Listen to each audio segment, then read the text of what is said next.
Hello everyone, my name is Sammy and I'm with the Golden Eagle Orientation Team. Thank you for joining us in this session on Student Accessibility Service, supporting students with disabilities at SUNY Brockport. This session will be an hour long and it will include a presentation and time for questions. Please utilize the Q&A box at the right hand of your screen to submit questions to your presenters. Please remember that as a live session is supplemental to your required online orientation. The link that you got in your orientation email should be there, so make sure to check out for that. Also, at the conclusion of the session, please complete our feedback form to let us know about your experience. All right, I'll pass it on. Thank you. Hi, my name is Nikki, and I'm the coordinator at Student Accessibility Services. You'll notice in my presentation there on the Q&A side that there was a giant hyperlink which says SharePoint with a lot of gobbledygook in there. I am sharing my presentation with you because I made this presentation full of hyperlinks that can be supportive to you even after this workshop. So if you want to click that link and save it, you can access this information at a later time. So if you'll notice, Student Accessibility Services here is a hyperlink. This will take you to our website. And I'm not going to take you there now because you can check that out later. So who is eligible and am I eligible? Students with disabilities are eligible to register with our department. Typically, it is a student who had an IEP, an individualized education plan, or a 504 plan in high school. They are eligible to enroll into our department, but also other students with disabilities. So I'm going to click the link. This is helpful to you too. So you'll see here is a whole list of people who are eligible to register with our department and receive supports and accommodation through the Americans with Disabilities Act and Section 504 of the Rehabilitation Act, but also mostly because we love our students, not because it's the law. So this is an alphabetical list provided by the state, and it tells us who is eligible to register for our department. If you don't have this link, you could always Google NYSED list of conditions. The students last year did an anonymous survey, and the numbers were not reported to SAS, like the individuals' names, but we got to know who on our campus. So 802 of our students on SUNY Brockport's campus identified as having an anxiety disorder. 541 of our students last year reported having a diagnosis of depression, and so on. So why I'm telling you this is there are many students with disabilities on our campus, and I'm proud to tell you that we have a persistence rate of 88%, and it's the same persistence rate of those who do not have disabilities. And what a persistence rate means is a student's ability to persist on. So to go from freshman to sophomore year, that is persistence. To go from senior year to graduate, that is persistence. With the support of our department, we have the same statistics of students persisting and being successful as those without disabilities. So I hope you find that news to be as exciting as I do. So what do our students get? Our #1 accommodation that we provide our students is testing services. So we give them extended time in a separate location. Some students receive time and a half and others receive more time. And they're able to come to our office to take their test in a quiet location. And a lot of students find that to be helpful because there aren't their classmates in the room who are turning the page at a different rate or getting up and turning in their exam at a different rate. They can take their time, use their time in a nice quiet location, and really get what they need to show what they know on that test. We also offer assistive technology. And so right here you will see that there are 3 links you can look at, and there's some videos. I'm not going to show you them now because it'll take over my computer, but you can watch a YouTube video. We offer a LiveScribe Smart Pen. So if someone out there during notes, when a professor or a teacher is giving notes, they find themselves drifting off, they find themselves distracted, or they become anxious because they're not able to keep up with what the teacher is saying, and then they get behind and then they get worried and their anxiety just builds and builds. If you have a smart pen, a LiveScribe Smart Pen, it is recording the lecture as the student is writing the notes. And so it's a really cool feature where they can click on the piece of paper and what the professor was saying at the exact time that they wrote that note plays aloud. So the student can revisit the actual lecture. It's a really cool device that we offer for free to our eligible students. We also have screen reading software that's called Kurzweil. Kurzweil is a program on the computer where the students can pull up either articles that they have to read, scholarly articles, or if they have a reading disability, we can actually embed their textbooks into this program so that the textbooks are read aloud to the students. And many students find that to be very helpful because they can listen and read along, and now they're getting multiple modes of entry of that content information. We also offer different magnifying devices as well as technology pieces that can be loaned. And we have more than what's listed here, but these are just some of the ones that we were able to find videos for that you could explore on your own. And again, if you click that link that I gave you, you can check out these videos at your own time and learn more about them, see what you're interested in. At SUNY Brockport, we are all about the student making an informed decision, so we want to share as much as possible. So books in alternate format, that's what I was just telling you about with the screen reading software, which is we can embed the textbook and it'll be read aloud to the student. Oh, and they can actually make their own verbal notes, so they can highlight a section of the notebook, the textbook, the electronic one, and they can record their own notes. So they can say like, remind me to connect this to article that Robert Smith wrote on technology in the future. And so as they're reading their textbook, they can also be having the foresight to be able to be working on that upcoming project or paper by highlighting and speaking notes or typing notes in the margins of this electronic book. So that's a really cool feature. We also have an accommodation for, we have note-taking. So there's 4 different types of note-taking that's available to students. The number one, we recommend that students download an app, and we have a PowerPoint of 3 that we recommend, 3 different apps. One is free through the college and the other 2 you can purchase. And students can record the lecture and the content in the classroom and revisit it later through their phone. They can record it. We also have handheld digital recorders. So like back in the day, it used to be like a tape recorder, a handheld tape recorder, but it's digital now. And it's about the size of a remote control that you might use for your TV. You take it to class, you record it, you listen back, and you fill in your notes later. We have a human note taker. So up here in the class can be taking notes. That's reserved for students who may have a mobility impairment and struggle to get the notes on the paper. So that peer would provide that typewritten or paper written notes. Or it would be reserved for a student with a visual impairment who may need a peer to take notes for them. And so we have the apps, we have the Smart Pen that we talked about, the LiveScribe Smart Pen, the digital recorder, and the human note taker. We also provide use of a PC. So what that can mean is we will write an accommodation on the letter to the professors that says, please allow the student the opportunity to take notes on their laptop, or provide the student an opportunity to write their essay answer on the computer, on their PC, so that they don't have to worry about writing it in the test answer booklet. It depends. Every one of these accommodations is dependent on the documentation that's provided to us, but I'll get into that a little bit more. So how do you register?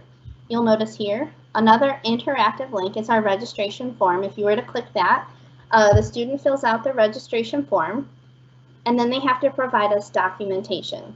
So documentation can look one of 2 ways. It'll either be the school documentation of an IEP or 504, and you just give us the senior year's copy of the IEP or the 504, and you could do a psych eval if you wanted. Those are very informational and sometimes reveal more opportunities for accommodations. So if you have a psych eval, go ahead and turn that in also. But if you do not have school-related documentation, you can turn in this medical assessment form. That's a form that your doctor would fill out on your behalf at an appointment where you two sit down and talk, and you go over the medical assessment form and find out what are the areas of limitations that you would need accommodations for. And then you bring that form to us, and we translate what are the areas of limitations into what accommodations do we have to help level that playing field. And then we have the consent down here. I'm sure there are some parents listening in the background. So it's expected that students are the primary person that we will talk to and work with. But we do love parents also. Sometimes parents are, really key in helping us get that paperwork.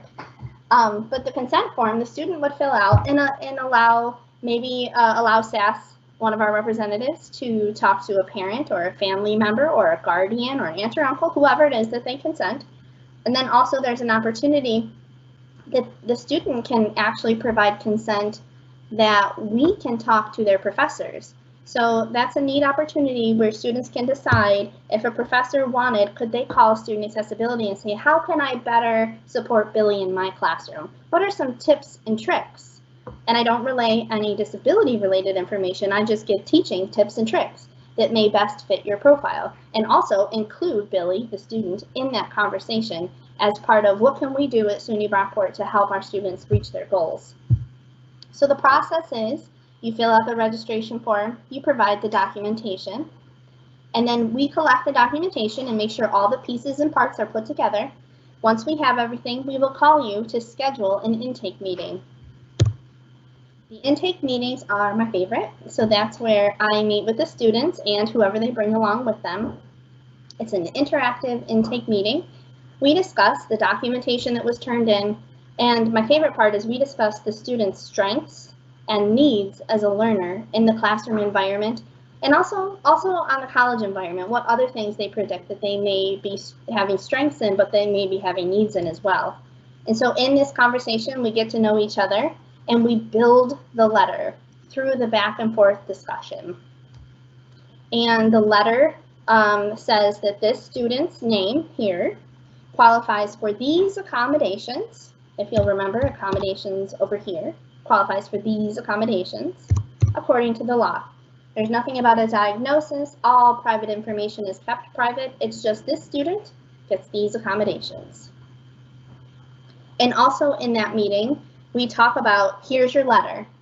This is what you do. So a student can decide, I'm not going to show anyone my letter at first. I'm going to get to know my professors, and then I'll feel comfortable enough to show my letter.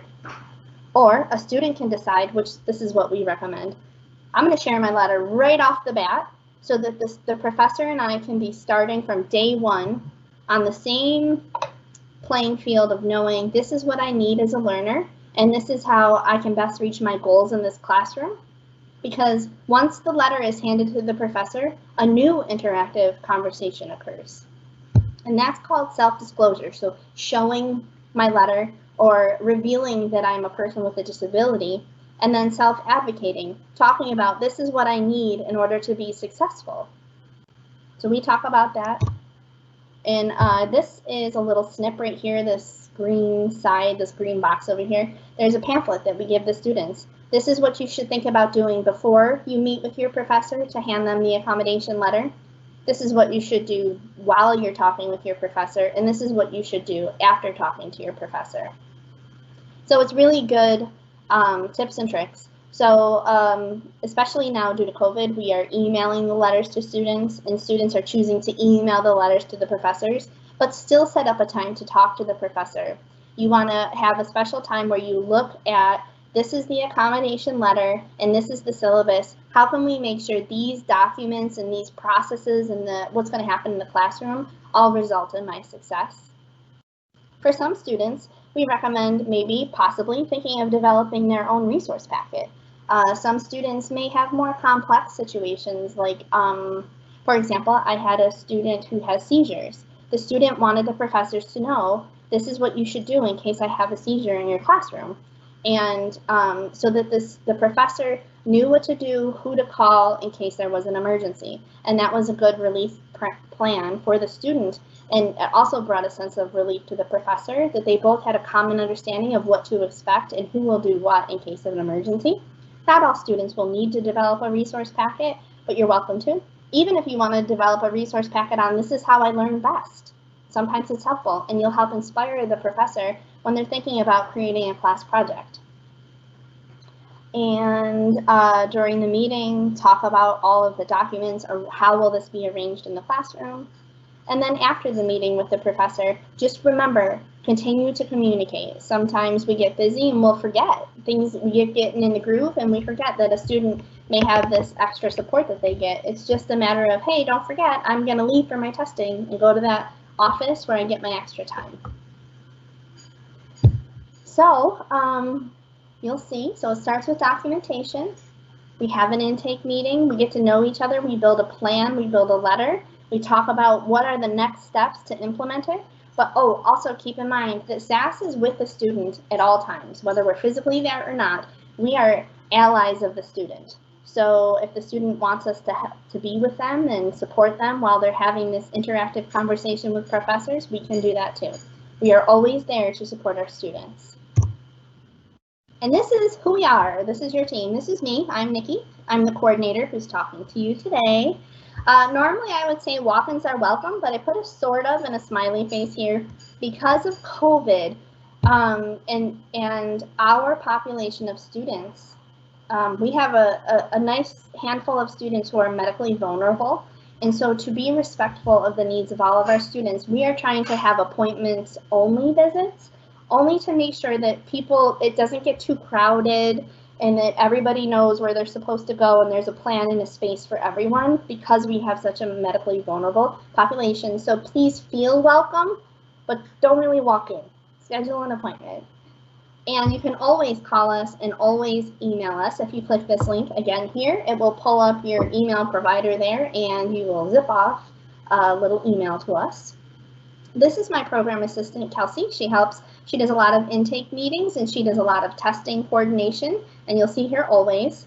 This is Marilyn. She's our administrative assistant. She's at that front desk, meeting and greeting students and really running the show. She is the cog of the center of the machine that is SAS. And here at the end, you will find Andy Newman. He's our assistive technologist. If you were to qualify to get that smart pen or to get that screen reading software, Andy is the person who will help install it on your computer and teach you how to use it so that you are in the best possible optimal training mode to walk into that classroom at the end of August, ready to go.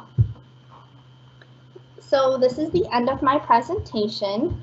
And now we are open for Q&A, and please remember you are welcome to take the link to this presentation and review it at a later time at your convenience. But I'm open for Q&A, and this is my favorite part, so please do ask away. Thank you so much for your presentation. So right now we have no questions in the Q&A, but myself and Nikki will wait for everyone to submit their questions. But if not, thank you so much for today. In the chat, I put the mock form, which just is a quick little assessment of how you felt about the presentation. But besides that, if there are no questions, then you can leave, but me and Nikki will wait if any questions pop up.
So we just have one that just popped up in the chat.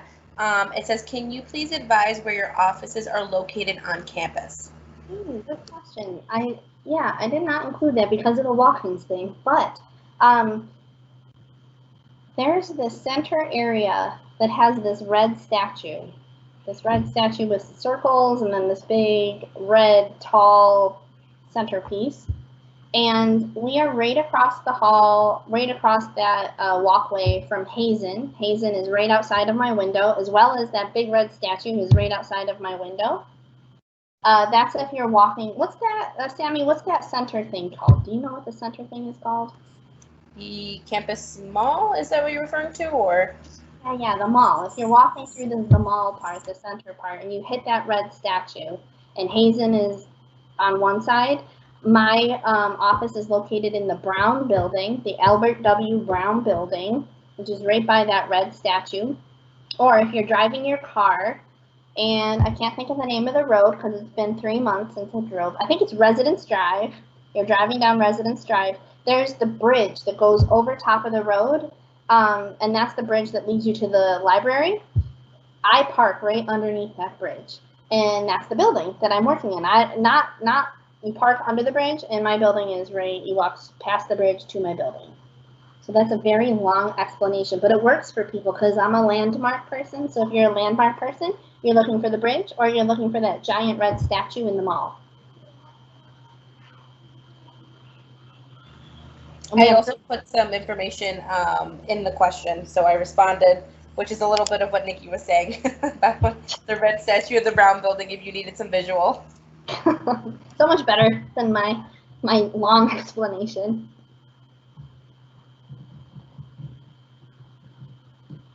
We have really good AC in the Brown building, so if you come in August, it'll at least be cool.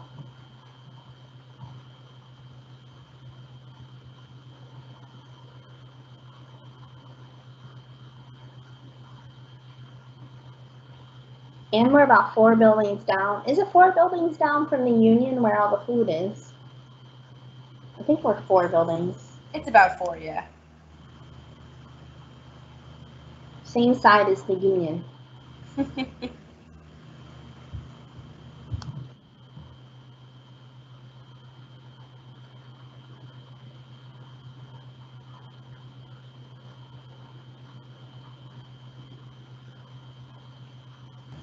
Okay, so we have another one. This one says, will accommodations be good for all 4 years?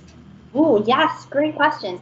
So as long as the student does not experience a change, the accommodation letter will roll over every semester automatically. We will send an email to all of our students and say, hey, your accommodation letters are ready. Let me know if you would like it. And so we automatically send it. But a student can change their accommodation letter at any time. They can decide 2 weeks into the semester that something's not working for them. Maybe they borrowed the LiveScribe Smart Pen and they're not liking it. They can come in, we can change the letter, they can switch over to the apps. Or sometimes students will notice as college progresses and the classes get harder, their needs change. So we will schedule what I call a reevaluation meeting, and we'll take the documentation that we have, or maybe we'll talk about new experiences, maybe new documentation comes along, and we can update and change the letter at any time. They're not set in stone. It's dependent fully on what the student needs, and we make that happen. That's a great question.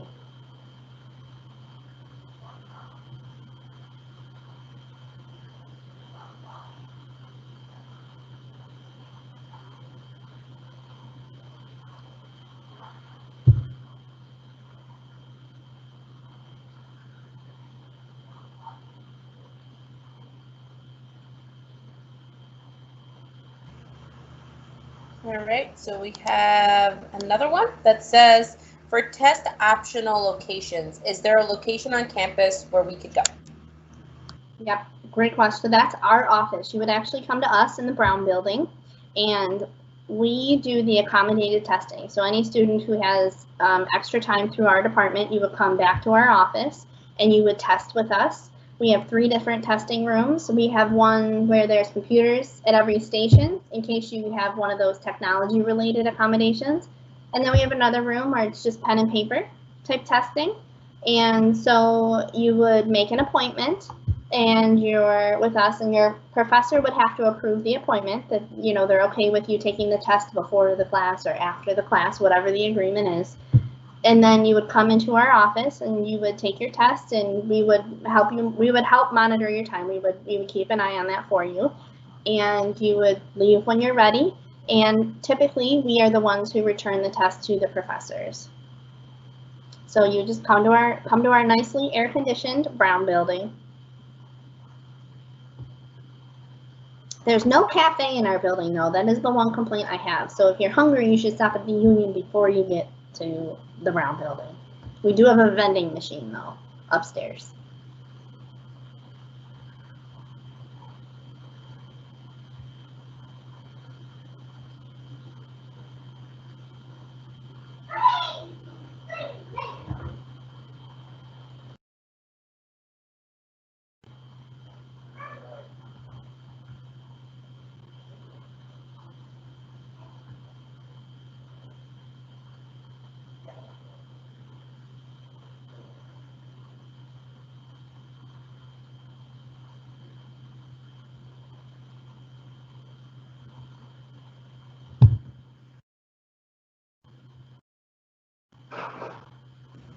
All right, so we have another question, and it says, does the professor provide you the test in advance? The professor sends us the test directly because we are allowed to give tests because we entered into an agreement with the faculty that we will have these very strict and secure testing parameters that we work under, which is we will receive it from the professor, and depending on the student's need, we will either upload it on the computer or we will print it and we will put it in an envelope. When you get to our office, the test will be sitting in your seat. We will point to where you will go. That's a little bit new because of COVID. Typically, we would hand you your test, but we won't do that. It'll be already waiting for you in a nice sanitized workstation. And then you will be given a wipe and sanitize, and then you will do your test, and you will sanitize when you're done, and then we will sanitize after you're gone for the next person. But I'm sort of drifting here. So you will come to our office and we will provide the test, and I'd say like 97% of the time the professor chooses to have us return the test to them. And so we will scan it and return it back to the professor that way. All right, great. We have another one. And this one says, what are the hours that test taking are available at the SAS? So typically our hours for test taking are 8 in the morning until 5. And last semester we were able to offer evening hours, but our staffing got reduced due to budgeting. So we don't have an evening hours to offer. So our testing hours are 8 to 5. But talk to us and tell us what you need, explain your schedule, and we will try to find something that works, and we can help advocate with the professor too. If there is a situation where your schedule does not match our schedule, we will try to make something happen, but our hours are 8 to 5. So we have another one that's coming in, and this one says, so for every test, we need to schedule an appointment. What if there's a pop quiz? Ooh, good question. So because the professor is going to have the letter, they know that you are eligible for your extra time. And so if it's going to be a pop quiz, the professor has to know that you get that extra time. So they either have to give it to you in that classroom, which more than likely when you have that initial conversation, they will say, everyone else is going to take the pop quiz. You can like study, you can read a book, you can do whatever. But then right after class, I want you to go straight to SAS and take the test. And then, because let's say you have a Tuesday, Thursday class, pop quiz on a Tuesday, Thursday, I go over the test. If you come to us right after your class and take the test and we get it back to them that evening, then they'll have it ready and graded for you and your test in the books by Thursday.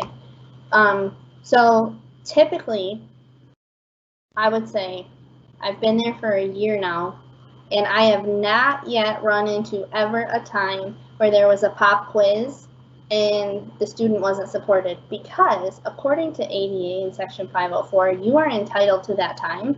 So to not get it is not an option. So we try to assess, we think, creatively, and you will find that a lot of professors are very welcome and understanding, and they're used to supporting students who get this extra time. It's actually very common. So they're already ready and have a plan. I have not run into a student who was denied. And if they were, that would be against the law, and I would make sure everybody knows. So you are protected, I promise.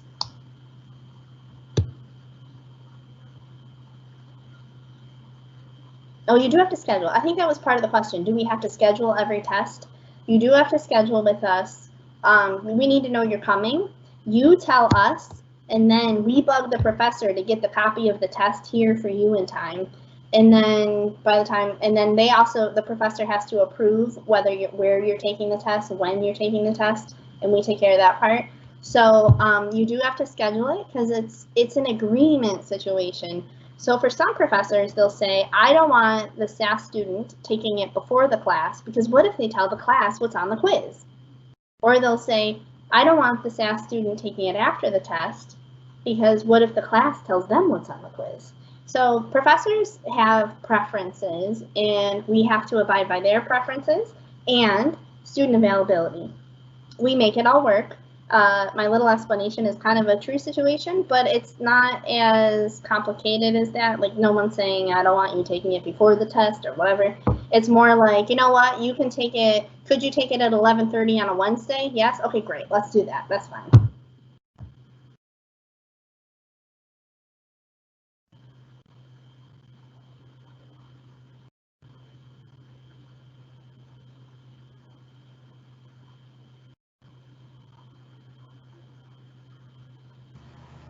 All right, so we have another one. It says, if you are open until 5 p.m., do you have a last time slot to schedule an appointment to take a test? Ooh, another good question. So typically, let's say it was a half an hour test and you get time and a half, which means 45 minutes. We would try to get you in at like 4 o'clock, so that there's a little bit of bumper just in case something comes up. Maybe you have to use the bathroom or step out and take a break for a minute. So we would schedule you at 4 o'clock, but it would also depend, are you available at 4 o'clock? Maybe you're not available at 4 o'clock. So we ask your professor, could they take it on a Wednesday instead? A Wednesday at 11, and the student may say, oh yeah, I'm available at 11 because I have a 12:15 class. 11 would be great.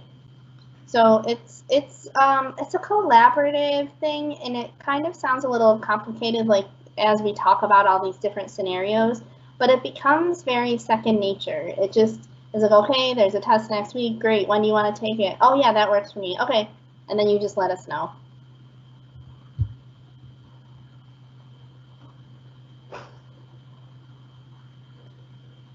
Well, sort of, yeah, depends on the time. Or if it's like, but if it's like a 2-hour test and you get time and a half, then you'd need 3 hours, which means you'd have to start at like, we would say like 12:30. Good job, moderator.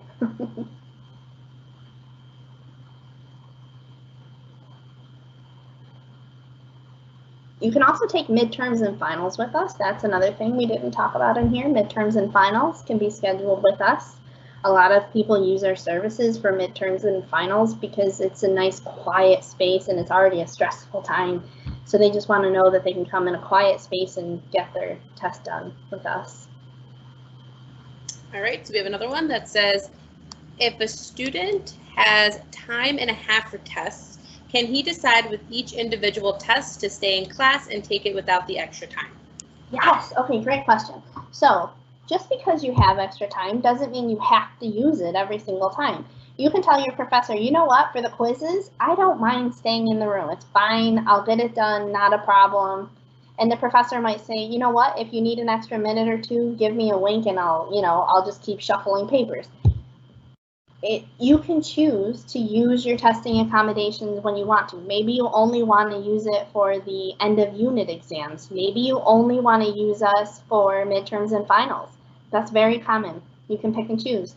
You can also pick and choose. Do I want to show this professor my accommodation letter? Yes or no? If you get the ability to record class content, like you're allowed to record for note-taking purposes, you can choose to record or you can choose not to record. All of this is optional. We put it on the letter and we give you the fullest list possible, and you pick and choose what you use and what supports you and what best meets your needs. That's a big difference between high school and college. There's no special teacher that's making sure you're doing all the things and pulling you aside. You are the adult, you are in charge, you decide, you make it happen. We give you a list of what you can use, you pick and choose. They're your tools that are in your belt. You use them or you don't use them. Great, so they keep coming. So we have another one that says, so you can't take a test at the same time the rest of the class does, only before or after? Good question. So you can take it. So, okay. So, you guys are asking great questions. You can take it at the same time as everyone else, as long as your professor agrees. So there's some professors who are going to say, for the first half an hour, you're going to take this 25 question multiple choice question, and then I'm going to take your test from you, and I'm going to teach for the rest of the class. Well, if you come to us to take your test, you're going to miss the teaching that occurs. If you're trying to take it at the same time as the class and you get the extra time, you're definitely going to miss the teaching. So that's one of those things where you have the conversation with the professor, and the professor will say, well, I'm going to teach right after I collect it. And you'll be like, you know what? I'll study for the test while everyone else is taking the test. And then after class, I'll go take it. Or there will be a scenario where the professor says, we're going to take this test. It's got 3 essay questions, 50 multiple choice. It's going to take the entire class period. And as long as you don't have a class right after, you are welcome to come take your test at that same time as everyone else, because you won't be missing the teaching. There's lots of variables, and you guys are asking great questions to kind of weed out these variables. So you can, at the same time as everyone else, just make sure that you're not missing any content.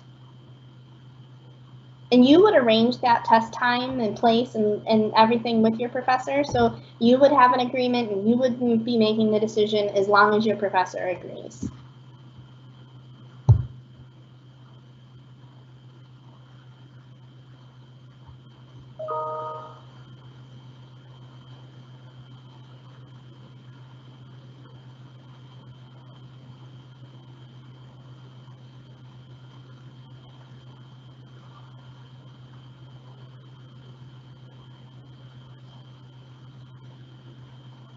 Well, I didn't tell you. While we're waiting for another question, I didn't tell you that right in the same building with me is tutoring. So, so we've been talking a lot about tests, but also you may get a paper or a project. And you may just want someone to look it over, make sure that you, I mean, if I wrote a paper, make sure I did the APA correctly and it's in text citations and the work cited and all that. We have tutoring is right down the hall from me. The director of tutoring is my boss. So we have tutors there. You can schedule an appointment with a writing tutor. We have math tutors, and we also have content area tutors. If you're taking anatomy and physiology, you can schedule yourself a math tutor. We also have advisors at the Academic Success Center. You can meet with them and look and determine, okay, this is my major. How many more semesters till I graduate? Do I really need this math class right now? Is there a different math class that might be a little easier than this math class?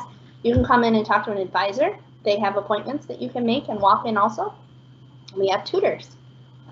So we also, tutoring is not like done in my department, but they're right next door to my department and in the Academic Success Center, right in the Brown building, about 10 steps away from my office.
right, so we have a thank you from the audience. You're welcome. Thank you. All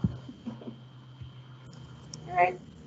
So again, me and Nikki will wait a couple extra minutes. If anyone has any further questions, we're here for another 10 minutes because we close out at 7. So we'll wait for any feedback. But if you decide to leave us, please make sure to grab the link that I just put in the announcement just to give us some feedback about this presentation and anything we could do better for the rest of the month of our presentations. Thank you.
All right, so it's been about a minute and I haven't seen any questions popping up.